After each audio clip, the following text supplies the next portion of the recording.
अस्सलाम वालेकुम tractor top gear के सारे दोस्तों दोस्तों ये है जी दबंग 2019 मॉडल ये मडगाड़ लाए हुए आ। वजह दसदे हैं क्यों उतारे जिहड़ियां कंपनी ने नाल प्लेटां दित्तियां सीगियां उन्हां दी हालत भी दिखाने हैं। ये असीं नवीं बनाईयां, इन्हां दा वजन भी चेक करावांगे कितना फर्क है। ये पहलां कंपनी ने जिहड़ियां बनाईयां इन्हां दी तुहानूं मोटाई चेक करवा दां।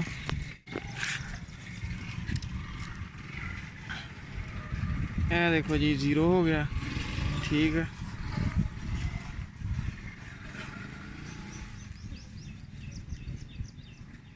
ये 8 मिली तो तकरीबन 12 पॉइंट है जी ये मोटाई, सही है। ये बदलियां क्यों आ देखो जी, आ हिल हिल के आ 2 पीस होए खड़े ये एक प्लेट दे। ते प्लेट भी जिहड़ी लाई है वो 2 तैवां वाली आ, नज़र आ रहा होना तुहानूं। 2 तैवां जी वाली प्लेट है, हल्की प्लेट है। ये भी तिड़की पई है, टुट ही गई है, लैदा हो गई है। तो जी दूसरी साइड दी है वो भी आ तुसीं तेड़ देख सकते हैं, क्रैक हुई पई है। एक वैल्डिंग भी हुई है तो दोबारा भी फिर भी नहीं चलिया। ये दूसरी साइड तो ये असीं रिपेयर भी कर सकते सीगे, ये बेहतरीन जोड़ भी लगना सी, लेकिन ये लचक फिर नहीं खत्म होनी सी। असीं इस वास्ते बेहतर समझिया भी ये नवियां ही बना दईए। पहले वाली प्लेट ओरिजिनल जी वैल्डिंग भी मुकम्मल नहीं हैगी इसनूं। आ मत्थियां ते 2 इंच टांका लगा, सेंटर च लगा तो बस ये साइड ते लगा।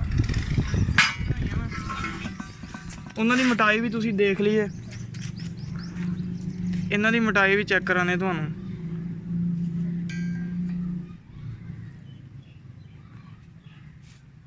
ये देखो ये तकरीबन 12 मिली है जी। आ जिहड़ी बनाई असीं ये भी देख सकते तुसीं।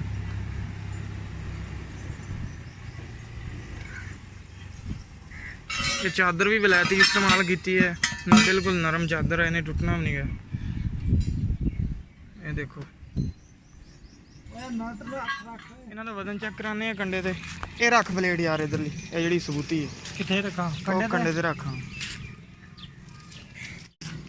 ये देखो जी 0 हो गया, रख भाई।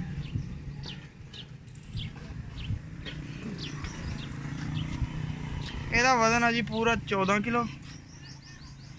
चलन ला के दूसरी नवी रखा।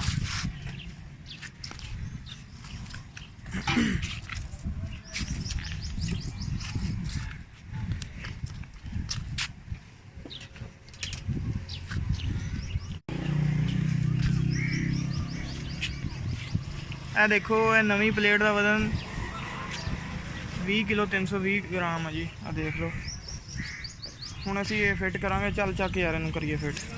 मकसद गल करन दा है जी दबंग ने वेट शेट भी दिते है, 6 किलो वजन अगर होर वधा दूगा, गोडे भी मजबूत किए है तो ये मसला है टुटन का तो दूर हो जाऊगा। इन्होंने इजाफी कोई चीज़ नहीं उपर लाई। ये जी छत कंपनी फिटड आती वो ही इन्होंने लाई सी, वो भी छोटी करके लाई है तो भी ये टुट गई हैं।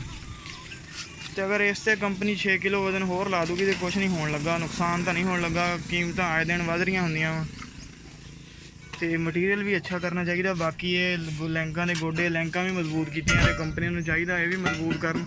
ये इंशाल्लाह हुण लचक भी नहीं देणगियां, ये असीं फिट करन। पहलां इसदे मडगाड़ क्रैक हो गए सीगे, मडगाड़ां नूं असीं सपोर्टां लाइयां सी, तुसीं आई बटन आ रहा होना उपर वो देख सकते हैं। वो रिपेयर कीते हैं ते हुण ये नीचों टुट गईयां।